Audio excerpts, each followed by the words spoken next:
อยสิล่ำเพื่อนชูฟังกับหมอลำลือหมอลำลือหมอลำซาครับพี่น้องมือนี้มาดวลกันนะครับหมอลำทั้งพี่บูลกับหมอลำทั้งคงเจียมนะครับจังสีเลย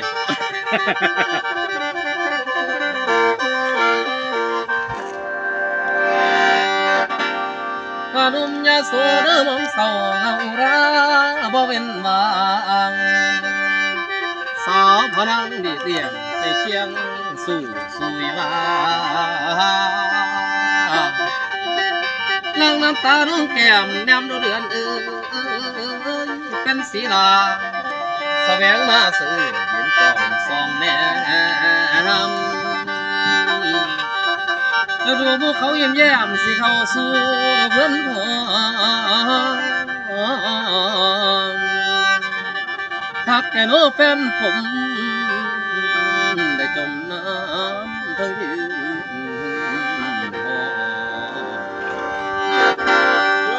เอ้า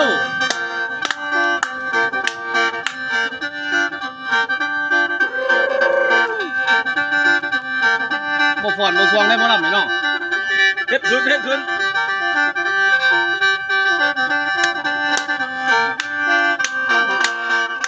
ปล่อยได้น้องใช้เย็นห้องน้ำตาร้องให้รังพอพังพอเราสาวเจ้าสาวทำจากพี่ซ้ำบ่มีห่วงน้องแด่บ่ยื้อแสได้นางสร้างทับน้องใน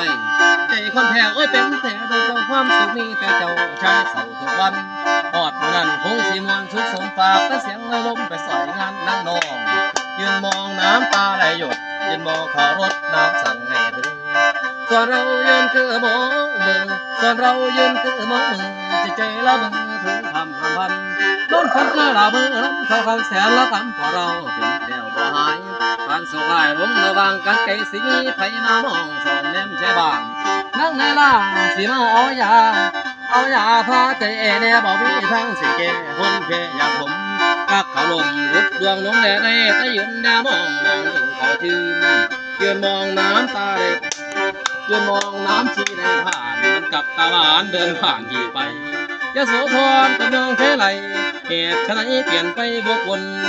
คนจนอย่างที่เขาผ่านแม่หนูนุ่งขานจะบอกบ่สมนี่แหละรักของคนจนนี่แหละรักของคนจนฟ้าไม่บานนเหมือนคนโอ้รวยโอ้เฮ้ถ้าตาสวยเกิดมาเป็นคนสวยคนสวยสิขอเดินทางไม่แน่เอาเลยแต่คนใจบ่แน่อย่าแว่เดี่ยวพันเห็นเป็นผู้แพ้จากความรักเคยหวานทอละมันเดรุว่าพ่อเท่เดียว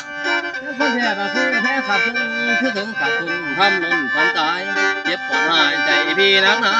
เจ็บปวดหายใจพี่นักหนาวันมีบ้ากินดอกไอ้หนังท้องก็ช้ำฟังนี้ความตุ่มร้องน้องทุ่งก้อยแต่อาจารย์เฮา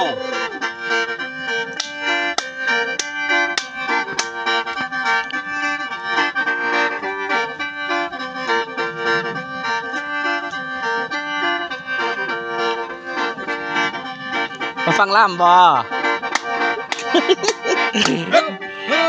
ตาดองน้องแพงเงินแต่งกายที่บ่พอขอร้องได้ที่บ่เฮ็ดใหม่ให้มันแหวกแนวเงินมองแต่งน้องคนหูให้เว้าเป็นแถวเป็นตาน้ำแนวอยู่ตัวไทยบ้านผมว่าพบกันถึงทางสิสอดออกคนละเครื่องสวยเรื่องงานแต่งรับรองเป็นตามัวแต่ตั้งเราเอาให้คนได้ทราบจากบ้านนายนาแม่ยายสิได้อุ้มหลาน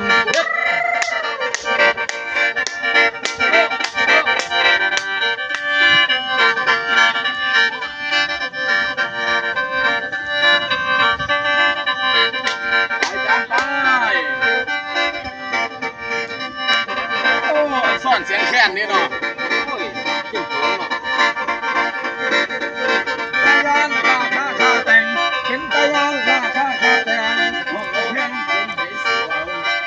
เข้าข้างลายหาลายแต่ยังบ่เพียงขอทำงานจักปีเพื่อสิมีเงินก่อนเงินคำแก้วยามมีสิจ่ายขั้นดนหลายสิมีดอกให้แม่ยายอุ้ม1 คนดอกและต้นก็ยังบ่ให้กัน ดอกและต้นกันยังบ่ให้กันจังค่อยเอาข้อสอบมาท่องใจคุณแม่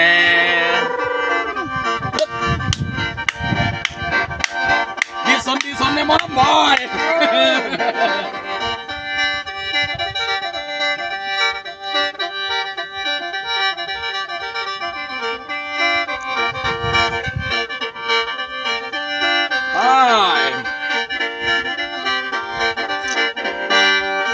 ด้วยความรักแท้จังมายื่นข้อเสนอ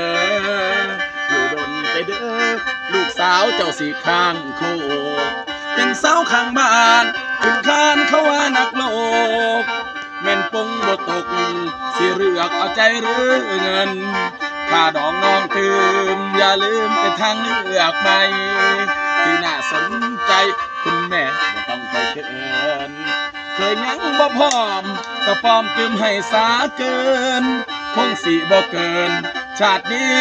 สิคืนให้แม่เฮ็ดจวดรถสาฟังเอาเด้อพี่น้องเด้องงเป็นสาวๆมาพอกันขันใจแน่อย่าแค่คำคนซาขันใจแน่อย่าแค่คำคนซาปรารถนาสิเป็นเคยอยู่แล้วกระทั่งนั้นตื่นมาเพียงแต่ถาคำตอบรับจับจิตเพียงแต่ถาคำตอบรับจับจิตเพื่อสัมพันธ์เป็นมิตรตื่นมาทางน้องให้ตื่นมาเด้อทางน้อง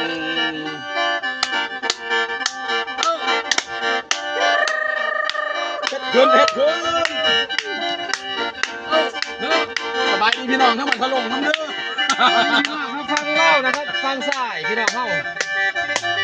โอ้ยสั่นเสียงแค้นเดียวเอ้าหาหมองลงมองแค่หน้าบ้านนี่หามองจอดมองลงมองกลมมองว่างไว้อาจารย์เฮา